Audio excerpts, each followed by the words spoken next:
We'll give folks about 4 more minutes. It's just a little bit early. That seems fair. We're going to talk about pictures and words. So if there's any fun ones that you can think of, just let me know.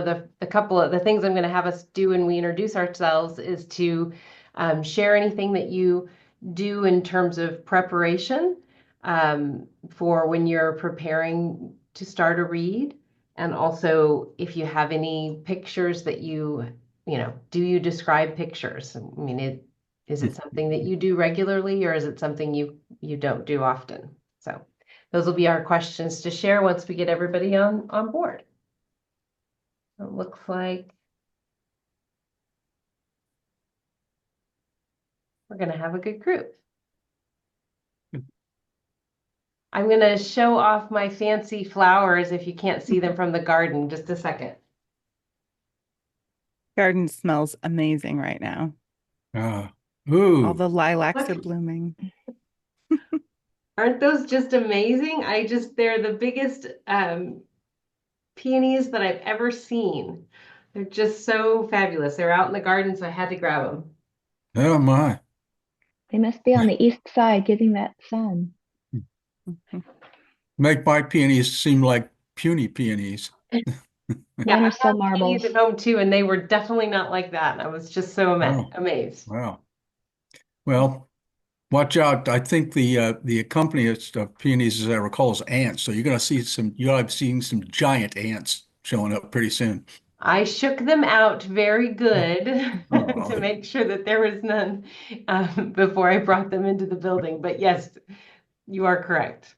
I always actually like to watch them as they crawl up across the top of the buds, and they just without the ants, we would not have those beautiful blooms. So no, there you no. go.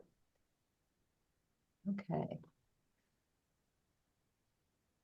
Well, I think I want to make sure we still have just a couple more minutes. So as folks are coming in, just be easy, enjoy. Have a drink of nice water there. I see Jim. Yes. Ah, what do you have there, Douglas? That's some wine for the afternoon. It's already time, huh? I have my coffee, but on my mug, I have my favorite thing to eat, butter. Butter? Yeah. Literally, you eat it like you eat it No, on a but it should spoon? be in everything as far as I'm concerned. Well, yeah. I mean, otherwise you'd end up eating something low-cal. Mhm. We have a local baker that has a T-shirt, and I'll have to send you one. It says, uh, "Spread butter, not hate." Ooh, I like it. Ah. That's great. Message we can get behind. Especially the butter part. Definitely. I'm I'm coming up with cartoons for Trish. You know, Trish with a stick of butter over her shoulder, and the caption is "Butter up." That's good. When Jim, I always say my husband is the best at sort of silly jokes, and so I always bring them in and share them with Jim, and then Jim Yeah. gives me one and I share it with my husband. So it's a good communal good jokes that are bad. Doesn't she look remarkably good for having suffered through that on both ends of her day? I love a good bad joke. It's great. They make me laugh. Anything that's punny is a good thing. I think anything above third grade level is over my head. So, No doubt. I hear that, Jim. I'm not agreeing with that, but I enjoy those jokes. uh, Okay, y'all. Well, we are about at 2 o'clock. So I think let's jump right in. And if folks are coming on, we will keep an eye out for them. Martha and I are both here and going to be joining for the call today. And then I think Nick might be popping in. He's in Kansas City today, so he might not be able to join us, but we'll see. And I see a couple more folks jumping in as we go. But the first thing we're going to do today is we're going to talk about words just a little bit. So just a little bit about the concept of some of the tips that we want to do when we are reading. So today is really about words and also about pictures. Go ahead, Lori, you had a question?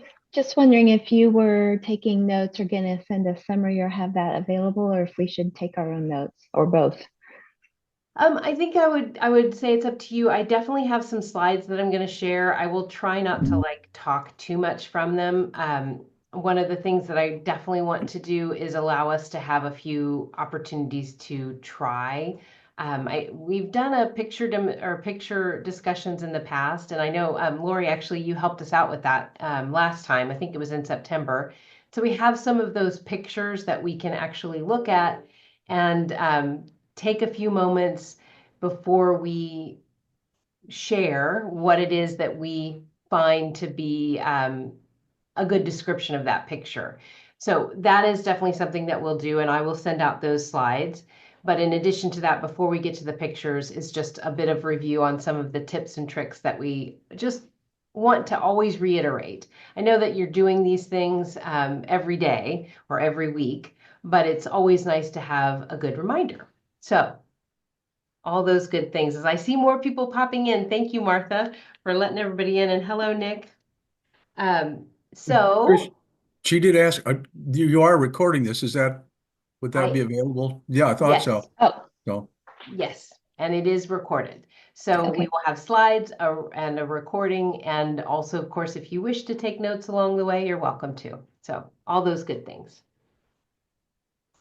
All right. Well, so we'll get started, and our agenda for today, we do have some slides there. I'll let see if we can get those to the maybe. Oops. There we go. Okay. Are you seeing the right thing? I think that's about the end though. Maybe did I get the wrong one? Hold on, Martha. Let's see. That might be here. I can. Do you want me to share mine? That might. Hold on. I think it's just when I go into presenter mode.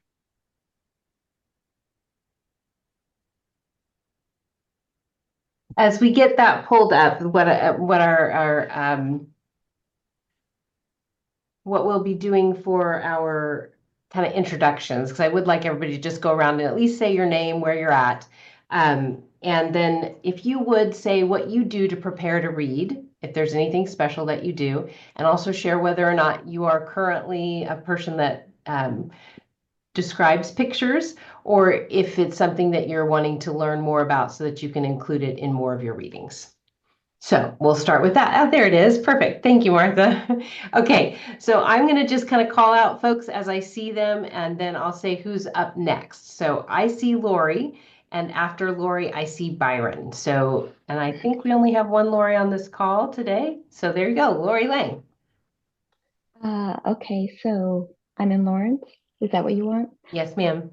Just a few blocks from the studio, but I record at home, and I've been doing 8 months of Christian Science Monitor before I did Missouri NewsHour. And I have been trying to do more. I just feel like it's hard because this magazine is so packed, and I have to curate and edit down. So I don't feel like I necessarily want to take time for the pictures, but I have been trying to do some more. And I don't always do the cover photo. And so what I do to prepare is I script actually this whole hour. I pretty much script out because I have to edit. So that includes any pictures that I use. I definitely want to be concise and efficient in using the words and the time it takes to do that. Great. Thank you, Lori. I appreciate that. Byron, you're up next. Hi, everyone. Byron Buckner from Kansas City, Missouri. I do the African American Hour. As far as terms of preparation, they're pretty minimal on my end. Uh, just for recording in general, I'm always concerned about having room temperature water with either lemon or lime in it. I can't record without that. And I always, also, I try to do most of my readings cold. I, and as far as pictures. However, with my pictures that I try to describe, usually one or two per program, I do take the time to actually sit down and write out a short description of everything that I think will enhance the listener's understanding of what the story is about. Thank you, Byron. I'm going to hand it over to Jim Huber and then Steve Cole. I'm Jim. I'm in Overland Park, and I do a variety of preps depending on what I'm doing. Probably my basic thing, I agree with Byron. I don't use lemon. I should start using lemon. But if I'm recording from home, I put a cup of water in the microwave, and I use that time to start reviewing what I'm going to do till it goes beep. Sometimes it takes longer. I tend to, first of all, again, it varies whether one's doing a telephone reader or the digital recordings. But I tend to sequence, make sure I have a correct sequence and sort of priority order of what I'm going to read. And then I look for any difficult spots. And I don't do a very good job of prepping on those, but I'm trying to get better. In terms of pictures, at this point, if the picture is worth 1,000 words, I figure I'm probably around 275 and working my way upward so that I get the 1,000 words required to do the picture. And in one of my papers, periodically, one of their specials is they have posters made by fourth, fifth, and sixth graders to advertise local businesses. And there's sometimes 12 to 20 of those in that paper. And that is one of my greatest challenges. They're absolutely exhausting to describe how a fifth grader has done an advertising poster for the local tire company. So I'm working on those. They're a good challenge. But pictures are wonderful. I'm looking forward to this because I really want to do better and better because I think being able to describe a picture is clearly a really great skill to have. Okay, Jim, thank you. Steve, you're up next, and then we'll go to Douglas. Okay, I'm Steve. I'm in Overland Park. I do remote reading. I do Kansas City area newspapers on Tuesdays and Southeast Kansas newspapers on Fridays. Really for prep, I'll just kind of size up in each segment what stories I want to make sure I get through and which ones I would get to if I have time. And I just watch the time pretty close while I'm reading. For pictures, I don't prep too much. I do try to do them, especially if they seem pretty relevant. Sometimes they're standalone pictures. There's not even an article with them, but if they're on the front page, that I feel like that's something I should let them know about and describe as best I can.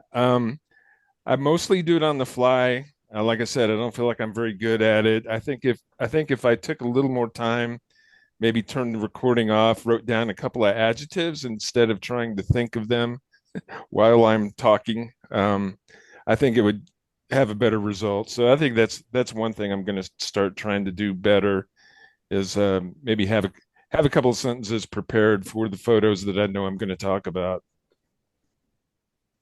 All right. Well, thank you, Steve. Go ahead, Douglas, and then Frank, you'll be up next. I'm Douglas down in Pittsburgh. I'm a newbie. This is my first year reading the Pittsburgh Morning Sun. I'm retired, so I get up at 8 and have to get my Tuesday paper turned in by 10. So my prep is waking up, and I'm glad there's no Zoom on this. And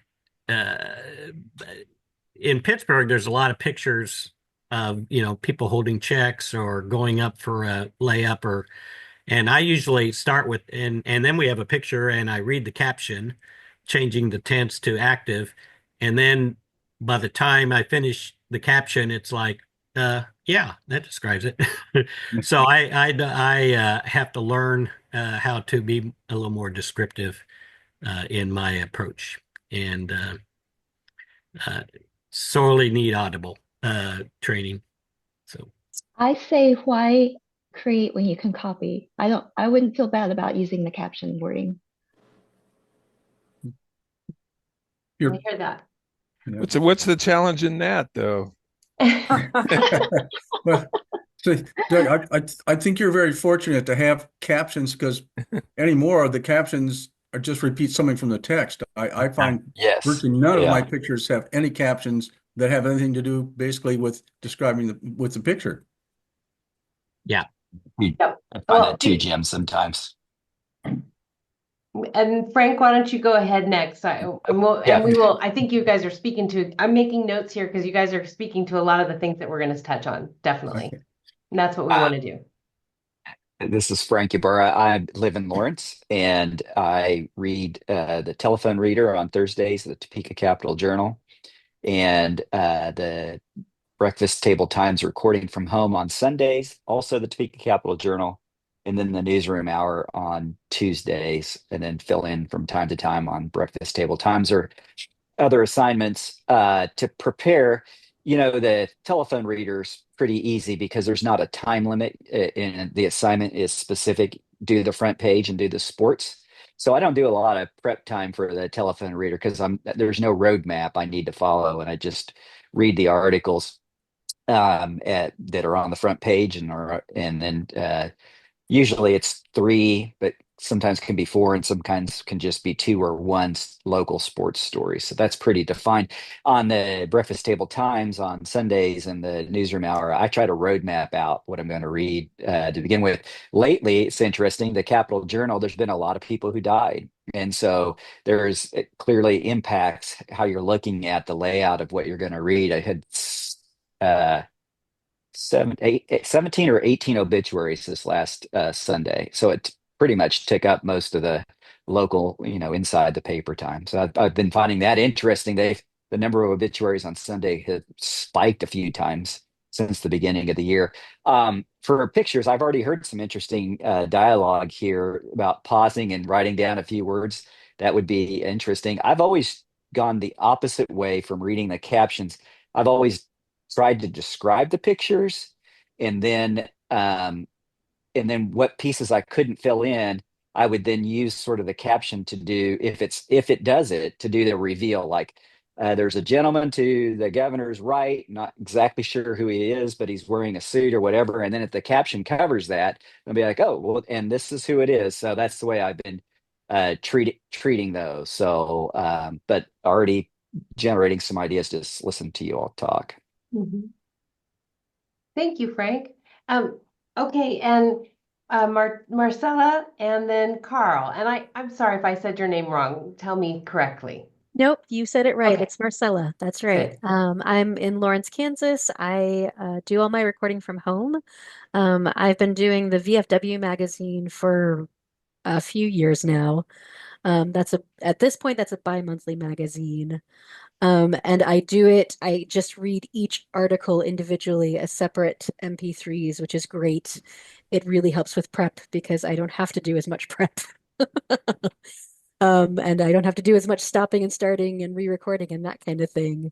I describe all of the photos that are with all of the articles in the magazine. I usually just do the caption that they have provided, but there are definitely times where the caption doesn't actually describe what is happening in the photograph very well. So in those cases, I do try to provide a little bit more, and it's very clear when I do that I'm now speaking off the cuff, and oh boy, I'm making things up as I go along. So some tips on how to be a little more structured about that would be helpful, I think. Great. How about you, Carl, and then Kathy? I'm Carl Graves. I broadcast from my home studio in Lawrence virtually every morning of the week early. Get up, I practice speaking a little bit, drink some water, rehearse the program intro, including taglines of any stories. I don't do much photo description. My environmental news program, for example, it consists of articles that I've copied and pasted from the AP website. Look Back, which is history and archaeology. Occasionally, I will describe a photo in those magazines because they're paper magazines. Quite often, my my programs, especially environment and look back, I've got more copy, more things to cover than I have time. So I'm not real likely to try and do a bunch of photo description, but I'm always open to suggestion. Okay, thank you, Carl. And Kathy, how about you? I'm Kathy Sanders. I am in Lawrence and I go into the studio to record. I've done many different types of programs over the years. I don't know if I've successfully given away Home and Family or not, or if I'll get it back when I return from vacation. The big problem with me there is audio description because there's so much interior design work. And I have an outdoors program that I just love. I have 3 or 4 periodicals that come in, but I supplement it with what I find on many different outdoor websites, and where in your state is really good for Kansas. And I'm trying to learn to audio describe, but I think that my listeners would know I'm trying to describe a turkey because I haven't ever seen a turkey in person. So I think that's me. Okay, great. And then we have Jane and Lisa. Jane, can you hear us there? I know your video's off, but I think you can talk to us. Is that true? She's on mute. Okay, there she is. Yes, and Hi, I'm Jane. sorry. Hello, everybody. Do you do anything particular to prep for your reads, or do you describe pictures? Well, yes, I read Topeka Capital 1 on Wednesdays and Topeka Capital 2 on Thursdays. And so, yes, of course, I do the pictures that come along with the articles. I would like to be better at it. I don't think I'm terrific. I agree with you guys about the water before you get started. And I have water with me all the time because as my voice starts to get crazy, I have to stop and drink some. I also don't read the caption verbatim. Sometimes you have to change the verb tense. And I'll say, for example, and we have a photo from Everett Nelson of the Capital Journal. And we see Governor Kelly here before the lectern with a microphone. And she's, as was discussed in the article, she's speaking to the legislature and she's wearing blah, blah. And then at other times, the caption will say what somebody's doing or what they did or whatever. And I will say, so in this photo, this photo, we see Secretary blah, blah, as he is speaking with the audience, whatever. And so sometimes you can't read it exactly, you have to fix the grammar. So, so that it does make sense. And you don't, I mean, I want to sound as professional as possible. I don't have a very good radio voice or, recorded voice, but I also want to be a bit conversational, and I don't want to be I am reading this to you and this is what it says. I do want to seem pleasant enough to listen to get the story and get the feel of what we're trying to convey, and be as conversational as possible, but still speaking professionally. Great. Thank you, Jane. I think those are really good points, especially because they speak both to the pictures as well as to the words. So I do thank you so much for the opportunity to go to the dance thing the other night at Lead. I was thrilled to hear Jen Nigro do her description. That was super. That's amazing. I would like to get much better at it. I'm glad you're recording this because I'm going to have to go. So I will be asking for the record. Okay. Will do. Accessing the recording. So thank you all for all your comments, and I'll be listening. Okay. Thank you, Jane. Okay, and then Lisa and then Janie. And then actually Rosemary, if you'll just pop in right after. So Lisa, Janie, and then Rosemary. Okay, I'm Lisa Beck and I live in Lawrence and I record my studio from home. I record the Shopping the Discount Stores program, and that is the CVS, Target, Dollar General, and Walgreens. So I don't describe any of the pictures in that. So that's not something I usually do. And to prep for that, I only do 7 minutes per store. So I have to scroll through everything and kind of get an idea of what I'm going to what I'm going to include, because there's not time to include everything in the weekly ad. So I just try to scroll through and pick a few things out and try to cut it back and make sure I get hopefully the most important things that people will want to hear about. So yeah, I don't, this will be interesting because I don't do any picture descriptions right now. Maybe I could on some things that need a description. Well, we'll try to get to the end of at the end of the show, or at the end of our conversation, we have some pictures to do. So I hope you'll try. Okay. All right. Hi, I'm Janie Jones. I live in Topeka and record from my basement. Right now, I'm only doing the Wichita Eagle on Thursday mornings. And surprisingly, this is from the ridiculous to the sublime, or vice versa, because when I was doing the Christian Science Monitor, there was always way too much to be able to do it all. But now, the Wichita Eagle, Right. they don't publish a paper actually on Thursdays. And so I read from the few stories that they choose to have for today's paper. And if I read all of the local ones and then read the sports stories that are more Wichita based, even if I read everything, I still don't spend, I could have a half an hour sports maybe, but I choose instead to go to the more national stories that they append to their paper each day and find things that, this is what I spend my time on, is finding the stories that I think people would locally really appreciate. Stories about taxation, the way prices are, things that have to do in the living section that might be important to them. So that's my preparation for them, other than the hot tea with lemon and whatever to keep me going early in the morning. Hi, my name is Rosemary Unkwe. I'm, along with Byron, work on the African American Hour, just broadcasted on Sunday. I record from my little studio office. I don't do a lot of descriptions from my stories. I just never started out that way, so I just continue the way I started. But I'm always curious to hear.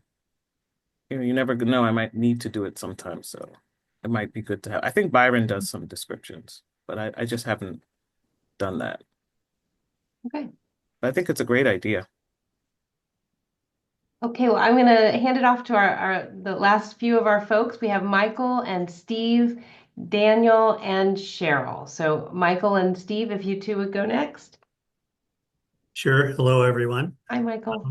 I'm Michael Shopper. I read the Breakfast Table Times for Sunday for the Kansas City Star.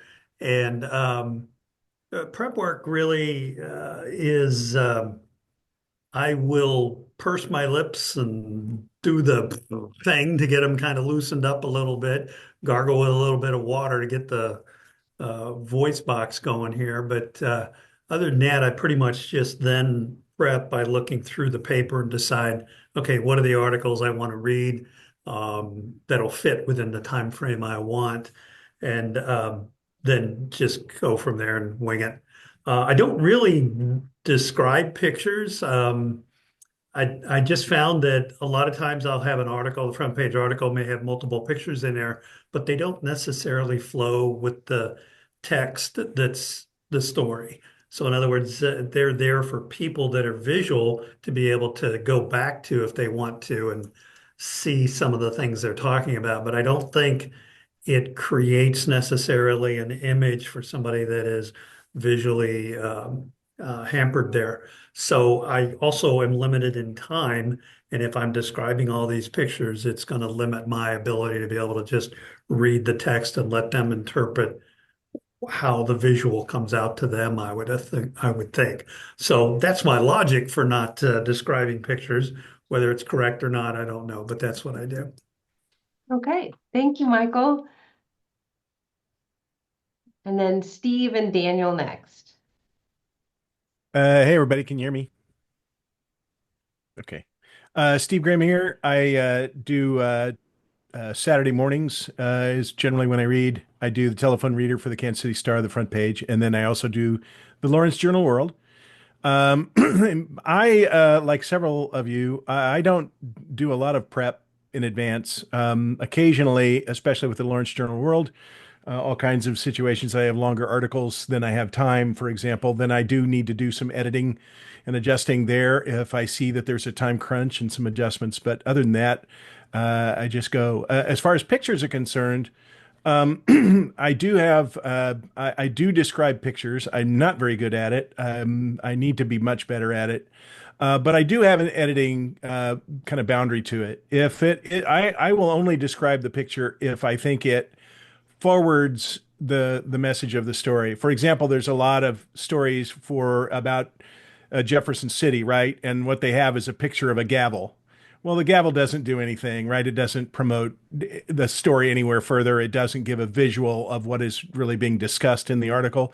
I just ignore that. A lot of times, if it's just a talking head and all you see is the head and that's it, I also ignore that. I don't take that. It's only really if the photograph adds to the story, if it fills in a gap of what it is. That's the only time that I really do it. Although the idea of writing it down in advance is such an obvious one, and yet I don't do it, and I'm wondering why the heck that didn't occur to me before. So thank you. I think I will do that just simply because I am challenged at doing off the cuff things a little bit. But I do read the caption. I do modify it if it is kind of in the wrong tense or whatever. But I definitely say it's the caption. Most of the time, the caption doesn't get to the essence of the picture. And so I'll do both. I'll do the caption, the caption below the photograph reads this, and now the photograph is this written, taken by so-and-so, is a mixture to do. I think the one thing that is interesting, I think I heard a comment made earlier that it made me stop for a little bit. And I think, Trish, it may have been in, and actually more I think about it, was that art, the book that we read about blindness. Because I would also at times try to describe, if it's a person who is very animated, for example, I will try to describe that emotion of the animation, right? If I feel comfortable doing that, right? So that it also gives, it's not just facts of here's what it's a sunny day and they wore a plaid shirt and they're standing somewhere talking with another person. I try to give at least that interpretation of it, trying not to go too far into coloring it beyond what I see, trying not to tilt the attitude of the picture one way or the other. But I do try to do that. I'd be curious. Unfortunately, I've got to jump to another meeting, but I'd be curious on what everybody thinks about that. And then there was one other thing that I have to admit that I feel uncomfortable with, and I would like to get what everybody thinks about this. In describing the picture, there's all different kinds of ethnicities, and I would love to get an idea of how to describe that without offending someone. I always feel like when I do that, I feel like I'm going to offend someone, and I don't want to do that. I would love to know a good way of doing that. Because I don't do that well at all. Yep, we actually, Martha and I were talking about that before the call, and we have a slide that speaks to that. It's by one of our, one of the organizations that speaks to this specifically. So hopefully we can touch on that. And if you aren't around, I will make sure that you get the information. Thank you so much. You're welcome. I'm bummed I'm going to miss it. But it was already helpful just listening to everybody else already. Yes. So that's good. Thanks. I agree. That's sort of the secret of this wonderful group of people, that if we just listen to each other, we have lots of good information to share. So, and Cheryl, I'll go ahead and finish up with you. I think Daniel had to pop off. I'm not sure, but. Go ahead, Cheryl. Hi. Um, so I am pretty new. I live in Overland Park and I record from home. I'm Friday mornings, or Friday, I guess Friday afternoon, the regional Kansas papers. Um, it's hit or miss on the photos with me. Partially, like if it's a Rotary meeting or something like that, I don't know, I might say it's accompanied by a photo of 7 people standing by the Rotary organization's flag or something like that. But I don't generally go into a whole lot of detail if that's the case. If an article has multiple pictures, like for instance, there was one where they had a children's event at a library or something, and there were 4 pictures with it and the kids and what they were experiencing, I guess. And so again, I don't really detail blue shirt, red shirt, any ethnicities or anything like that. I just kind of say, there's 3 or 4 kids in here finger painting or that kind of thing, just to kind of with the article. There's probably a couple of pictures that I was like, I wish I hadn't described that, but it was kind of in the middle of it, so I just went on and did it. But so it's kind of hit or miss. And Okay. I guess that's probably about it. So thanks. No, thank you, Cheryl. I appreciate that. Again, I think the wonder of our group is that all of us have done it in different ways, some of us for longer than others. And so when we can share those insights, it really does benefit everyone in the room. So I'm going to jump now to a little bit more on our preparation component, because what I heard from all of you speaking as you did, you went to the 2 main points. You prepare your content and you prepare yourself. And that is the primary thing to remind everyone of, is that those are the 2 things that we want to do in terms of making sure we have our content ready, we have our space ready, and we have our microphone ready. And I think sometimes that is one of the things that can get in our way. Is Janie still there? Okay, if everyone can look at Janie, she has perfectly aligned her mic to be off access. Isn't that just great? Look at that, Nick. Isn't that a perfect picture? So when we think about getting our space ready and making sure the mic is in a place that it's going to be useful for you, we do want to make sure that it's not right in front of our face so that we're creating a lot of those pee puffs, of air. So that's something I call your attention to, because I think it can be easy to forget. And the other thing is to make sure that we don't move a whole bunch in terms of when we are doing our when we are working with our content. Mics are great and they can work with us on that. But if you do turn away, it does make a big difference. And sometimes I think that happens when people pause and they pull up the next newspaper, or they, resituate themselves. Well, that's great. Just make sure you check your mic again before you get started. And we do often hear mic bumps. So I just throw that out there as that's something that we hear. And there can be kind of hard to get out of it's a little bit harder to edit out. So just be aware of those type of things when you're working with your mic. So that's just some, prepping your space, prepping yourself.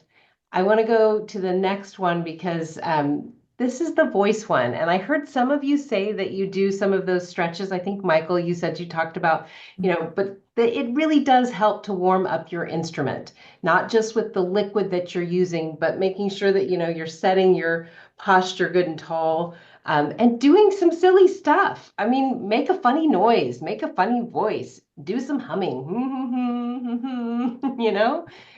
do something that allows your voice to get ready to do this. It's a lot of work to read for an hour. So y'all do great things with that instrument that is your voice. And so I don't want you to forget and neglect it. And really, the body is part of that instrument. So allowing yourself to be in a good posture and really to be able to stretch into it before you sit down to do it. So if you're waking up in the morning, Douglas, I hope you're doing your yoga before you sit down, right? And I know some of you read at like 5 a.m. So, seriously, give yourself a moment to have that nice warm drink and wake your body up too. So just quick reminders. I think the other thing I would throw out there, and just especially, I know that there are a lot of divisive and challenging things that we are reading in the news. Remember that your tone needs to remain neutral. So we always say that. And so it's always a reminder that we are the eyes and not the brain. And I know that it can be challenging. So I thank you for that. That's a lot of hard effort that we put into it every day, and I appreciate that. So do just remember that. And the other thing is sometimes we forget to wear our headphones. Make sure to listen to yourself so that you can hear what's going on. It does help to hear that. And sometimes then you will recognize that you're moved away from your mic, or that you hit your mic, or that something else is going on.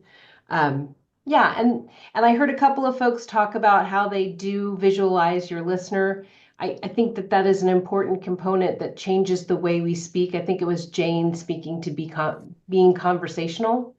When we were at the banquet, I know some of you were able to be there and not all of you were there, but one of our listeners really this time, she had a wonderful speech that she gave to speak to us. And her primary component that she values is connection. And she does feel that she is, listening to her friends, talking to her.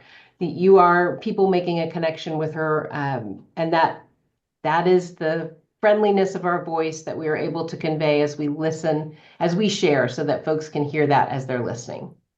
Okay. I get a question here, Trish. What is the difference between sounding neutral versus making the read sound conversational without sounding boring? So neutral is, I'm not going to give you my opinion. And I can be conversational and sharing something with you, but I'm not telling you what to do or what to think about it. So a commentary component would be, well, I don't agree with that. Well, that doesn't sound very good. I sure wish I didn't live in that city. Boy, that guy should have been taken out or whatever, I mean, and that's obviously over the top, but something that is not written is going to be something that's commentary, right? Read as written.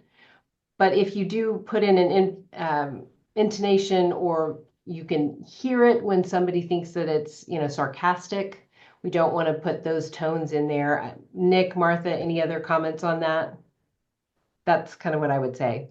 I was going to say the sarcastic, like when you totally don't agree with it and you're just kind of like, and then he said, blah, blah, and you can tell that you don't agree with it. That's, try to back away from that a little. I've had to re-record sometimes because I'm like, okay, no, I was clearly making an opinion. Okay, but that, so that's pretty much all I have for the reading tips, unless anybody else has other questions.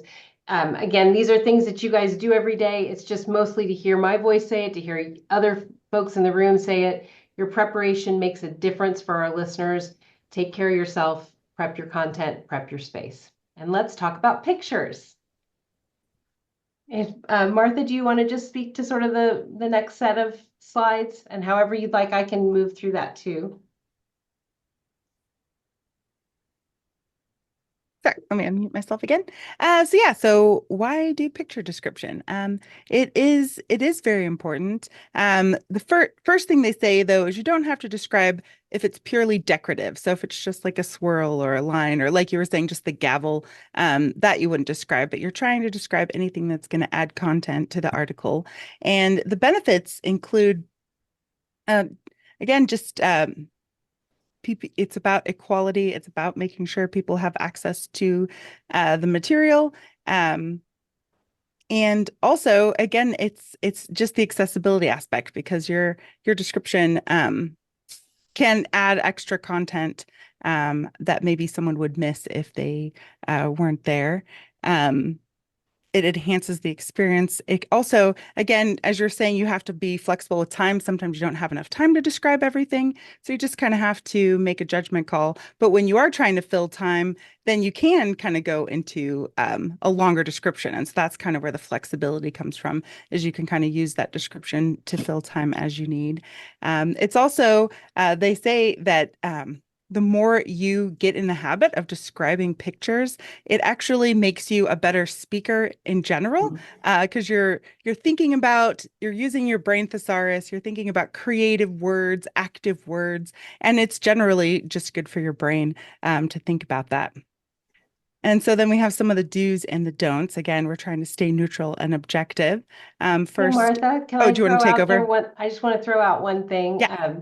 Folks were saying that they write it down, and I just really emphasize that no, I don't think very many people can do it off the cuff. So I know everybody was saying it's really hard for me to do off the cuff. I think that's totally normal. So I just want to throw out there that writing it down does not mean that you are not skilled at describing. Writing it down is kind of the way to describe, because without that description, without those bulleted points, without thinking it through and sequencing and all of that jazz, it's I think there are very few jazz artists among us, right? I mean, it's that improvisation is very challenging. So I just want to throw that out there. Writing it down is great. Yeah, especially if it's a very important picture that's going to add a lot of context to the article. Writing it down helps because you can also see where you're repeating words. Are you saying the same thing over and over? Could you, again, use the thesaurus and say it in a different way?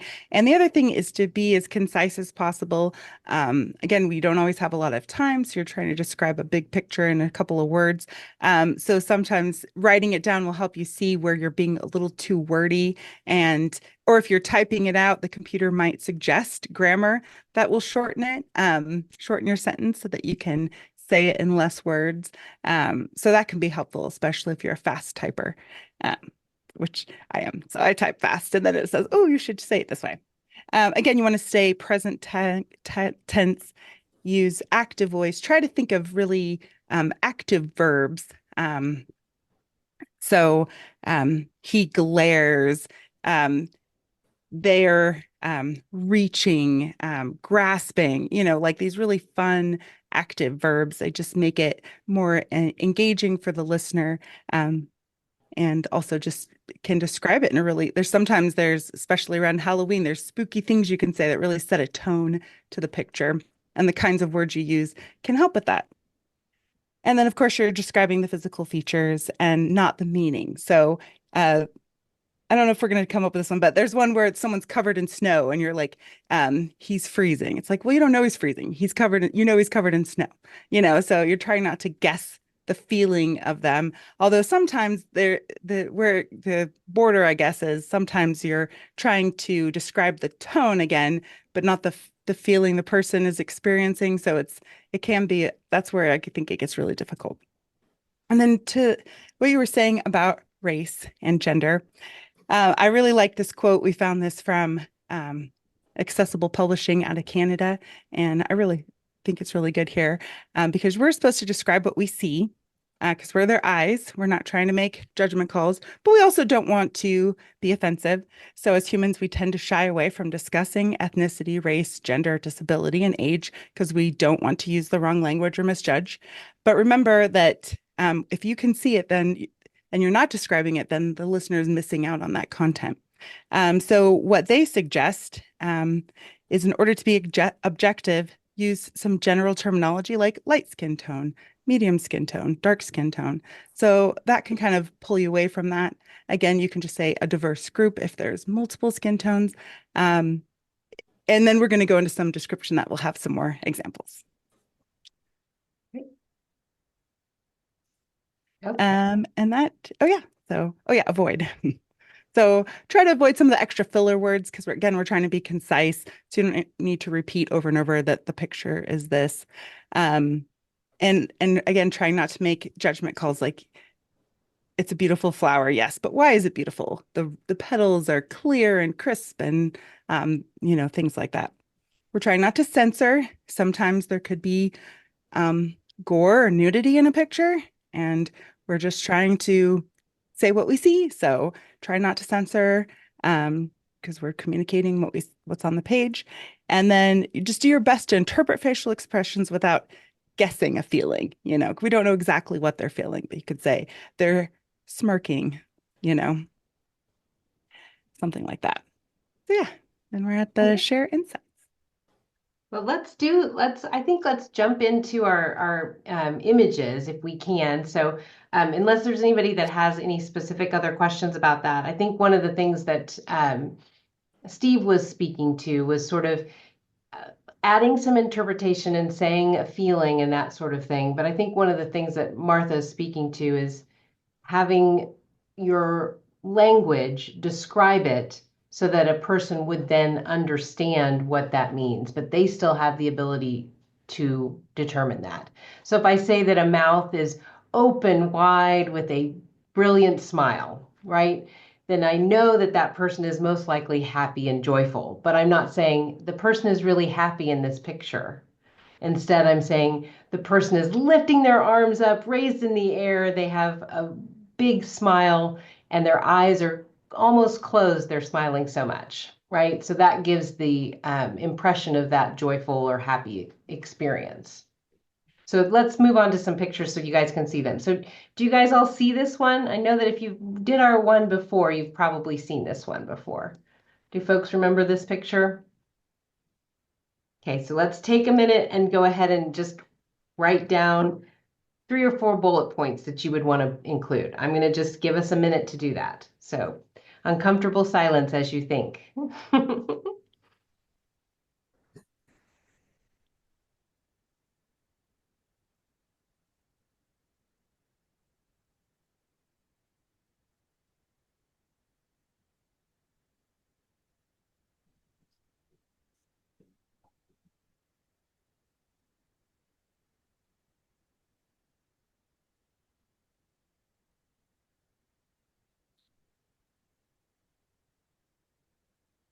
Okay, let's take just about 20 more seconds.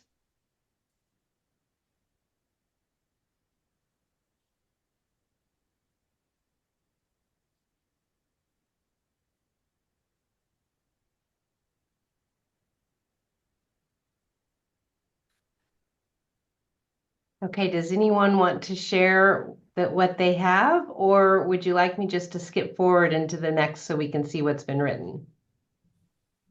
Raise your hand if you, Douglas, you think you want to share? Okay. All right. We'll go ahead and see what we have written here. So this says a crowd of people, a crowd of around of a dozen people stand looking at a flat panel TV on a wall. So there we have, we're setting the stage, right? We're saying how many people are there. And then several children stand in front with adults behind. All in the crowd have hands raised and open-mouthed smiles. There's that indication of joy. 2 in the crowd hold small Indian flags. The TV displays a crowd of adults in a control room who are all smiling and clapping. So then at that point would be when you would read the caption, and it's an Associated Press picture. But again, that concept of describing the picture, still providing the content that's included in the caption, and then moving forward. Now, I would say I could probably reduce this. I wouldn't have to give all that information. Maybe I could take out a few of the words, but that's kind of the concept. Any thoughts on that one? Actually, I thought it was a little misleading. Okay. In the beginning, you're told a crowd of a dozen people stand looking at a flat panel TV, but we don't see that they're looking at a flat panel TV that's out of sight.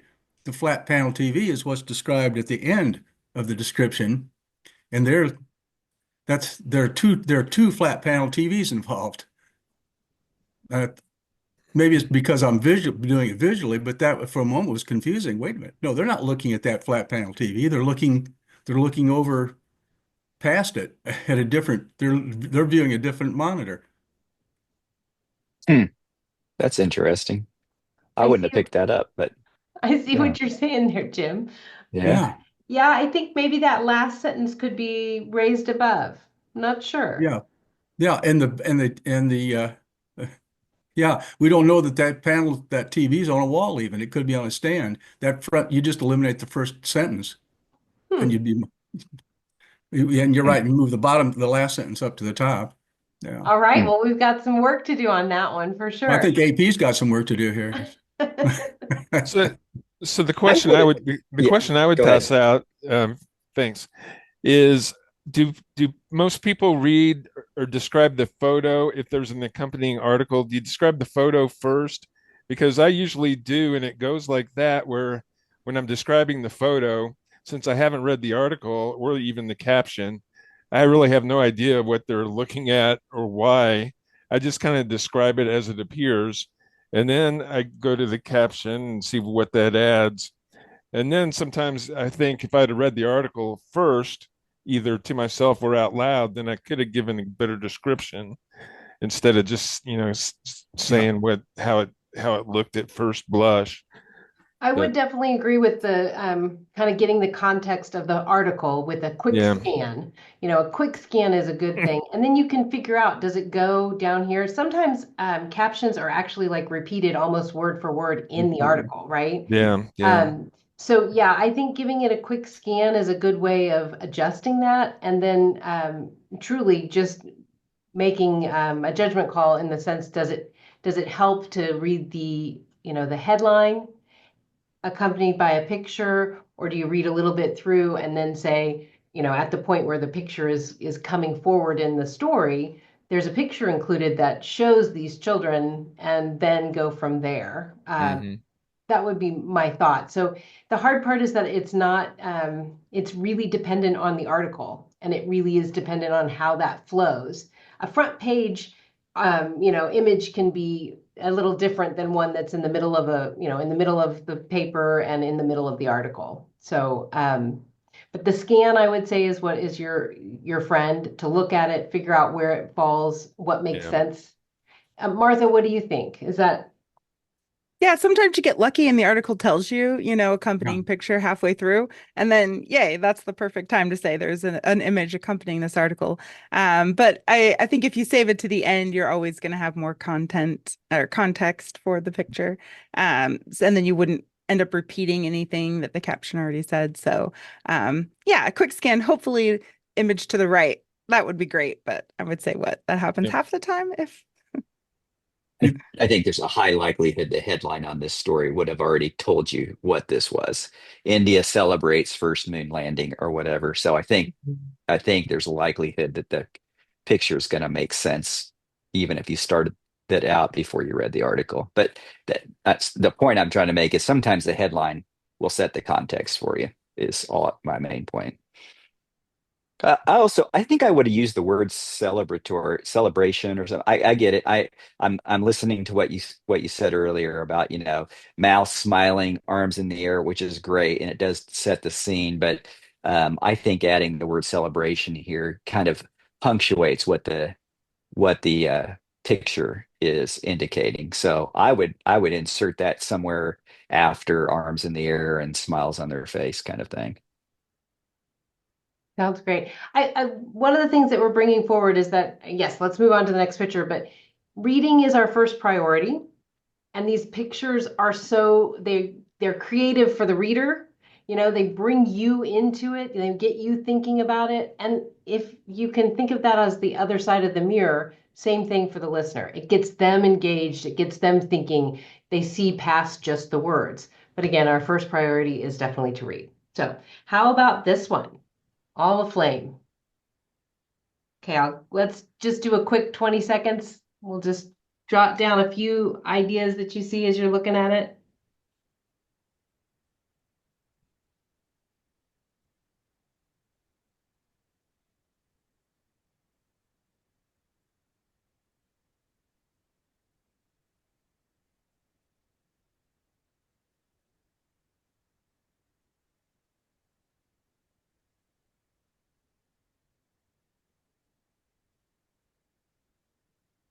Okay, does anyone have anything they'd like to share, or do we want to just jump into it's sometimes nice to just critique what everybody else has written, right?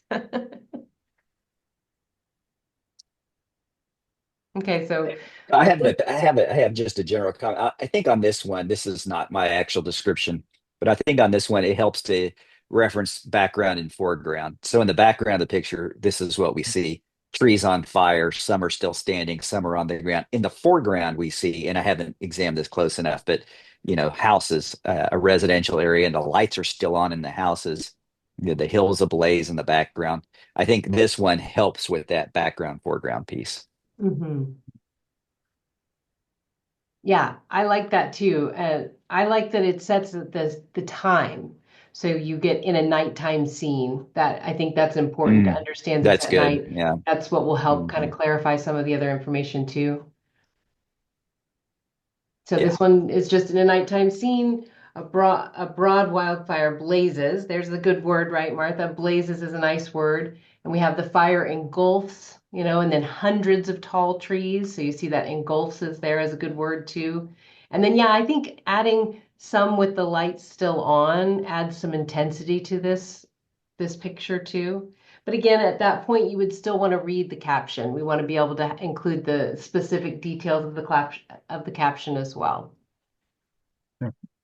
I think with the bright orange, I would have thrown in a temperature, a feel that there's this hot, there's this hot orange Yeah.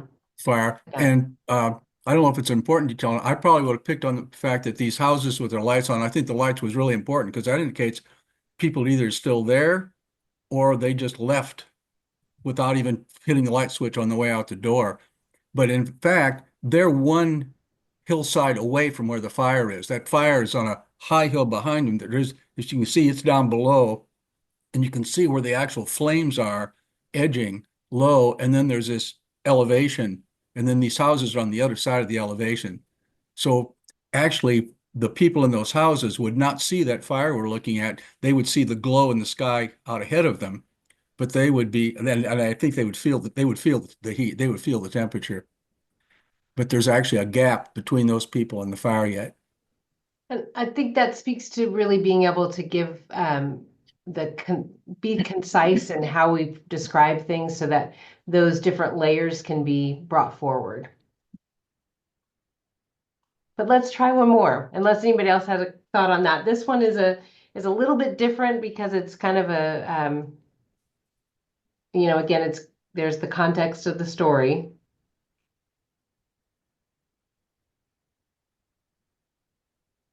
So let's take another 30 seconds to look at this one and see if you can draft down some thoughts.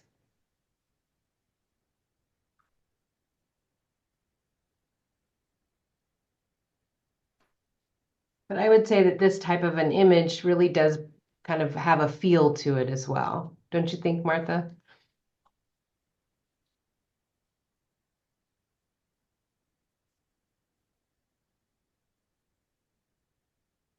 Go ahead.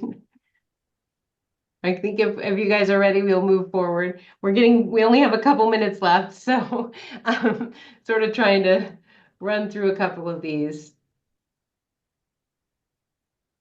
So does anybody have any ideas that they want to share about how they would describe this picture? This one is on the ground in an alleyway, leaning against a brick wall, sits a stuffed animal and a teddy bear, rain-soaked and dirty. A wilted drooping flower, cards, and beaded bracelets lay next to the framed photo of a young boy. And there's the boy's light-skinned face is framed by brown hair in a bowl cut. His eyes are bright. He raises his hand in a thumbs-up motion. There are stickers of race cars attached to the frame. And then again, the caption reads, so then we can move into the caption. Did anybody else have any words that they thought were really good for this image or items that they would describe? I would have picked up a little more on his face probably. Notice that his mouth is slightly open, but his lower lip is extended, which he's not smiling, he's not frowning. Of course, since I know the context, it's shaping my view of him. But I also noticed that his eyelids are really down. They're actually over the top of the iris. And I tend to see, I've got it clear, the article gives it away, but I see a child that I immediately concerned about the expression on the face. Lori, I see you looking very thoughtful. What were you thinking something too? Well, I use the words personal items, assuming that these are things that were part of his life. Interesting. Carl, I was thinking the word collection, like a collection of the different pieces, whatever, and kind of describe some of those items that are there. Yeah, a collection of items. Okay, well, we are at our time, y'all. Do you want to do one more, or are we Yeah. I think there's, I have a quick question, yeah. not having to do with description itself, but frequently I encounter an article with multiple pictures, and I always indicate there are additional pictures, or I'll say there are 4 pictures associated with the article, and the first of them is. Do other people do that, or you just take the pictures straight in? Yeah, that's what I do too. The Capital Journal, for some reason, often runs a big picture and a small picture. It's kind of their Frequently make design them so. choice. So I will say there's a large picture, color photo, and a small color photo accompanying this story. Yeah. And sometimes 3 or 4. The other kind of question I had was, I have no problem not doing what everybody calls a headshot. Where do you start? I'll sometimes say this is from just below the shoulders, or it's from the waist up, or someplace deep. Do people identify position, so that sort of? What do you think, Martha? Any ideas on that, like positioning wise? I never really did. I would just say looks like a professional headshot. They're wearing a suit, I guess it's an interesting topic, shoulder up, head only. I mean, it would add more description, but so I tend, if it's just someone posing for a picture, I tend to be pretty minimal. Right. Or I will just, if it's just a posed picture, like it's like the school yearbook photo, no, they couldn't skip that. And I think those are the times when you can just say, there is a picture included, it is a headshot. Yeah. I mean, unless it's something really dynamic to include. That's that component of what does it add to it? What are we, I mean, that's our and again, it's also your flexibility. Do you need to describe it? Because this is a day when there's not very much news. Maybe you do describe it a bit more that day. But in general, that's not, you can make that choice to say, this isn't going to enhance the story. Okay. Well, I will definitely send this information out to everyone. I really appreciate your efforts to engage with the reading.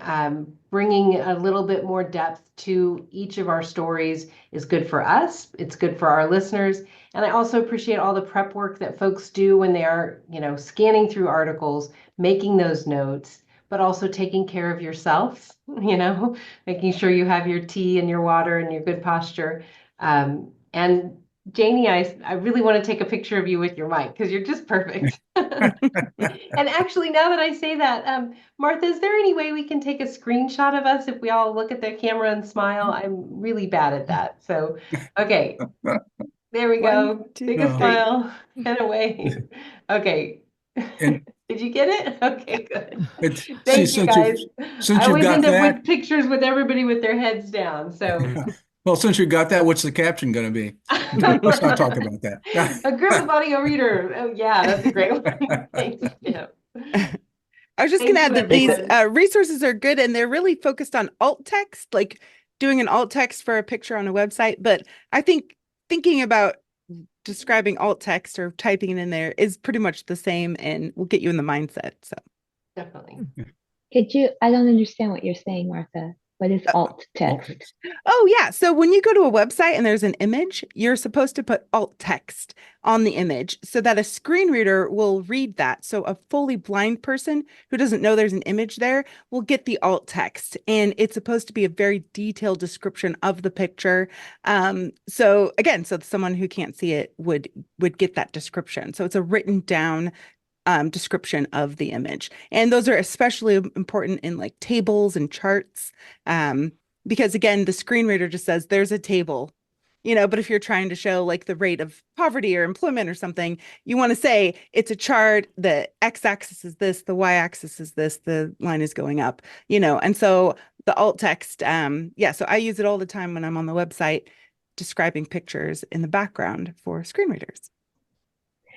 So just to clarify, you're saying if that's something you can access and maybe use to help you form your description, or are you making that alt text up?